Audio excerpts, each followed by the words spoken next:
Hi friends, அனைவருக்கும் வணக்கம். நாம் இன்னைக்கு முட்டை மசாலா வறுவல் எப்படி செய்யலான்னு பார்க்கலாங்க. இது ரொம்ப ரொம்ப டிஃப்ரெண்ட் டேஸ்ட்டில் இருக்குங்க.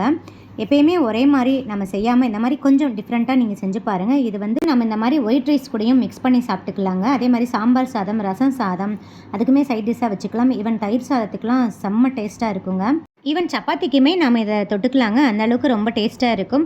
ஒரு 15 நிமிஷம் இருந்தால் போதுங்க, குயிக்காக செஞ்சிடலாம். வாங்க இந்த டிஷ் எப்படி செய்யலான்னு பார்க்கலாம். அதுக்கு முன்னாடி நம்ம சேனலை சப்ஸ்கிரைப் பண்ணாத நண்பர்கள் ப்ளீஸ் சப்ஸ்கிரைப் பண்ணுங்கள். வாங்க வீடியோக்குள்ளே போகலாம். முட்டை மசாலா செய்கிறதுக்கு ஃபஸ்ட்டு இந்த மாதிரி ஒரு அகலமான கடாய் எடுத்துக்கோங்க. முட்டை மூழ்கிற அளவுக்கு தண்ணி ஊற்றிக்கோங்க. இப்போ 1 டீஸ்பூன் ஆயில் சேர்த்துக்கோங்க. 1/2 டீஸ்பூன் சால்ட்டு சேர்த்துட்டு, எண்ணெயும் சால்ட்டும் சேர்க்கறதுனால முட்டை உடஞ்சி உள்ளே ஊற்றாமல் இருக்குங்க. ஸ்டவ் ஆன் பண்ணிவிட்டு ஃப்ளேம் ஹையில் வச்சுட்டு தண்ணி நல்லா கொதிக்க வச்சுக்கோங்க. தண்ணி நல்லா கொதிக்க வச்சதுக்கப்புறம் தாங்க நம்ம முட்டை சேர்க்கணும். அப்போ தான் கரெக்டாக ஈவனாக எல்லா பக்கமும் வெந்து வரும். இப்போ 10 நிமிஷத்துக்கு நல்லா கொதிக்க வைங்க. 10 நிமிஷத்தில் வெந்துருங்க. அதுக்கு மேலே நம்ம வேக வைக்கக்கூடாது, ரொம்ப ரப்பர் மாதிரி ஆயிரும்.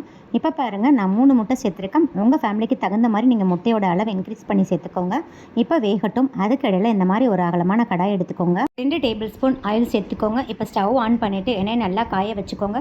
இப்போ எண்ணெய் நல்லா காயவும் 1/4 டீஸ்பூன் கடுகு, 1/2 டீஸ்பூன் கடலைப்பருப்பு, 1/2 டீஸ்பூன் உளுந்தம்பருப்பு சேர்த்து விட்டுருங்க. கடுகு வெடித்து கடலைப்பருப்பும் உளுந்தம்பருப்பும் நல்லா சிவந்து வரட்டும்.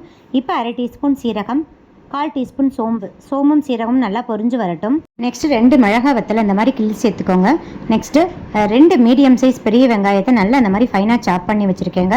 உங்கள் ஃபேமிலிக்கு தகுந்த மாதிரி நீங்கள் வெங்காயத்தோட அளவு இன்க்ரீஸ் பண்ணி சேர்த்துக்கோங்க. நான் இன்றைக்கி 2 மீடியம் சைஸ் வெங்காயம் எடுத்திருக்கேன். 3 பேர் தாராளமாக சாப்பிட்லாம். இப்போ வெங்காயத்தை நல்லா வதக்கி விட்டுருங்க. வெங்காயம் வதங்குறதுக்காக 1/2 டீஸ்பூன் சால்ட்டு சேர்க்குறீங்க.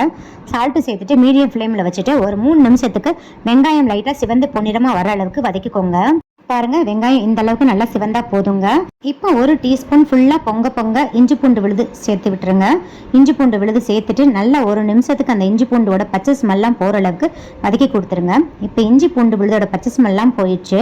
நெக்ஸ்ட் 2 கொத்து கருவேப்பிலையே சேர்த்துடலாங்க. நல்லா வாஷ் பண்ணிவிட்டு சேர்த்துக்கோங்க.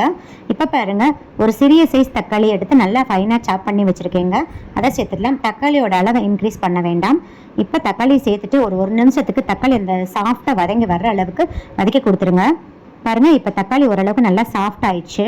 நெக்ஸ்ட்டு 1/4 டீஸ்பூன் மஞ்சள் தூள். ஃப்ளேமை கம்ப்ளீட்டாக சிம் பண்ணிடுங்க, இல்லாட்டி நம்ம சேர்க்க போகிற மசாலா எல்லாம் சட்டுன்னு கருகிரும். நெக்ஸ்ட்டு 2 டீஸ்பூன் மிளகாய் தூள் சேர்த்து விடுறீங்க. உங்கள் காரத்துக்கு தகுந்த மாதிரி சேர்த்துக்கோங்க. நெக்ஸ்ட்டு 1/2 டீஸ்பூன் கொத்தமல்லி தூள் சேர்க்குறீங்க. நெக்ஸ்ட்டு 1/2 டீஸ்பூன் கரம் மசாலா தூள் சேர்க்குறீங்க. நீங்கள் இது கூடயே 1/2 டீஸ்பூன் மிளகு தூள் வேணாலும் சேர்த்துக்கலாம். நான் இன்றைக்கி சேர்த்துக்கல, நீங்கள் ஆட் பண்ணிக்கோங்க. ரொம்ப டேஸ்ட்டாக தான் இருக்கும். சேர்த்துட்டு ஒரு 2 நிமிஷத்துக்கு அந்த மசாலாவோட பச்சை ஸ்மெல்லாம் போகிற அளவுக்கு நல்லா வதக்கி கொடுத்துருங்க. இப்போ ஒரு 1/4 கிளாஸ் தண்ணி ஊற்றிக்கோங்க. அதிகளவு தண்ணி ஊற்றக்கூடாதுங்க. இந்த மாதிரி தண்ணி ஊற்றுறதுனால அந்த மசாலாவோட பச்சை ஸ்மெல்லாம் போயிட்டு நல்லா சீக்கிரமாக வெந்து எண்ணெய் பிரிஞ்சு வந்துடுங்க. அதனால தான் நான் 1/4 கிளாஸ் ஊற்றிருக்கேன். ரொம்ப அதிகளவு தண்ணி ஊற்றிடக்கூடாதுங்க. இப்போ நல்லா மிக்ஸ் பண்ணிவிட்டு மூடி போட்டு க்ளோஸ் பண்ணிவிட்டு ஒரு 2 நிமிஷத்துக்கு அப்படியே விட்டுருங்க. ஃப்ளேம் சிம்மில் தாங்க இருக்கணும். இது இப்போ வேகட்டும். நெக்ஸ்ட்டு பாருங்கள், நான் முட்டை 10 நிமிஷம் ஆயிடுச்சு. நான் எடுத்துகிட்டு இதே மாதிரி ஒரு சில் வாட்டரில் போட்டு வச்சுட்டேங்க. அப்போ தான் சீக்கிரமாக தோல் உரிக்க வரும். இப்போ தோலெல்லாம் உரிச்சிட்டு இதே மாதிரி அந்த உள்ளே இருக்கிற யோக் பார்ட் கட் ஆகாமல் லைட்டாக அந்த மாதிரி நைஃப் வச்சு அழுத்தம் கொடுத்துருங்க. அழுத்தம் கொடுத்துட்டு இந்த மாதிரி 2 ஓப்பன் பண்ணிடுங்க. ஓப்பன் பண்ணிவிட்டு உள்ளே இருக்கிற அந்த யோக் பார்ட்டை எடுத்து தனியாக வச்சுருங்க. நெக்ஸ்ட்டு இந்த ஒயிட் பார்ட்டை வீடியோவில் காமிக்கிற மாதிரி இந்த மாதிரி ஸ்லைஸாக கட் பண்ணி வச்சுக்கோங்க. இதே மாதிரி எல்லா முட்டையும் நம்ம கட் பண்ணி வச்சுக்கலாங்க. இப்போ அவ்வளோதாங்க, எல்லாத்தையும் கட் பண்ணியாச்சு. இது ஒரு ஓரமாக இருக்கட்டும். நெக்ஸ்ட்டு பாருங்கள், 2 நிமிஷம் ஆயிடுச்சு. நம்ம ஊற்றின எண்ணெயெல்லாம் நல்லா பிரிஞ்சு வந்துருச்சுங்க. இப்போ லைட்டாக ஒரு வதக்கிட்டு இப்போ நம்ம கட் பண்ணி வச்சுருக்கிற அந்த முட்டையில் அந்த ஒயிட்டை மட்டும் நம்ம சேர்த்துடலாங்க. சேர்த்துட்டு நல்லா இந்த மாதிரி மிக்ஸ் பண்ணி கொடுத்துருங்க. அப்போ தான் அந்த உப்பு காரம் எல்லாம் அந்த முட்டையில் இறங்கிட்டு சாப்பிட்றதுக்கு நல்லா இருக்கும். நம்ம இது கூட அந்த யோக் பார்ட்டையும் சேர்த்தோம்னா சீக்கிரம் உடஞ்சி போயிருங்க. அதனால தான் அந்த ஒயிட்டை மட்டும் ஃபஸ்ட்டு சேர்த்துட்டு இந்த மாதிரி நல்லா 2 நிமிஷத்துக்கு வதக்கி கொடுத்துட்டு இப்போ நம்ம எல்லோ பார்ட்டை சேர்த்துக்கலாங்க. சேர்த்துட்டு லைட்டாக ஜென்டில் இந்த மாதிரி மிக்ஸ் பண்ணி கொடுத்துட்டு மூடி போட்டு க்ளோஸ் பண்ணிவிட்டு ஒரு நிமிஷத்துக்கு அப்படியே விட்டுருங்க. இப்போ 1 நிமிஷம் ஆயிடுச்சு. நம்ம ஓப்பன் பண்ணிடலாங்க. நல்லா கம்மன் நல்லா வாசமாக இருக்குங்க. இப்போ லைட்டாக இந்த மாதிரி ஒரு டைம் மிக்ஸ் பண்ணி கொடுத்துருங்க. நீங்கள் மூடி போட்டு க்ளோஸ் பண்ணும்போது கண்டிப்பாக ஃப்ளேம் சிம்மில் தாங்க இருக்கணும், இல்லாட்டி அடிப்பிடிச்சிரும். இப்போ பாருங்கள், நம்ம ஒரு கைப்பிடி அளவு கொத்தமல்லி தலையை நல்லா ஃபைனாக சாப் பண்ணிவிட்டு சேர்த்துடலாங்க. சேர்த்துட்டு லைட்டாக மிக்ஸ் பண்ணி கொடுத்துருங்க. அவ்வளோதான், நம்மளோட முட்டை மசாலா ரெடி ஆயிடுச்சுங்க. இப்போ சர்விங் பவுலுக்கு ட்ரான்ஸ்ஃபர் பண்ணிடலாம்.